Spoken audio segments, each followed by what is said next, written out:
So I spoke about Antonio Brown yesterday because he endorsed Donald Trump at a rally the other day. And in that video that I posted, I called him illiterate because he is. He struggled to read a speech that somebody else wrote for him. He called Tim Walz tampon Tim, not understanding policy or anything. It was an incoherent, babbling speech from someone who's very stupid. And then Antonio Brown tweeted at me, and he called me a racist. He said, it was race related. He thinks I'm going after him because he's black. I didn't interject race into it at all. In fact, to the contrary, I think the reason why Donald Trump picked two black former football players is because he's doing so bad in the polls with African Americans. He got less than 15% of the vote in 2016. He got less than 15% of the vote in 2020. Same thing's going to happen in November. But I called Antonio Brown more than just illiterate and a moron. He's also a lifelong criminal. Okay. He hasn't paid, at times, child support.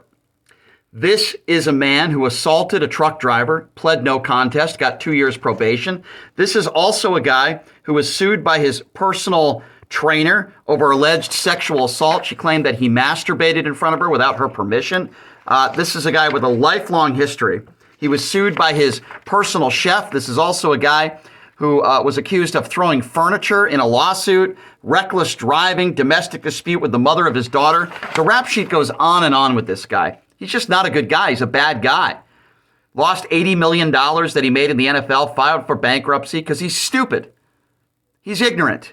And he's a lifelong criminal. I stand by every word I said, and that has nothing to do with the color of his skin. I go on the air every day and I say 99% of Donald Trump's base are uneducated, ill-informed white people, some of them bigots and racists.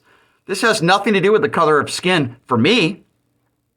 And I've been accused of some horrible things on social media by some of his stupid followers, who I also would assume are voting for Donald Trump because Antonio Brown told them to do so. Listen, Donald Trump is a 34-count felon sexual abuser, and felons usually hang out with felons. Bad people usually associate themselves with bad people. If Antonio Brown wants to endorse Donald Trump, he has the right to do so, and I have the right to call him out on the air for being an uneducated, ill-informed, illiterate moron.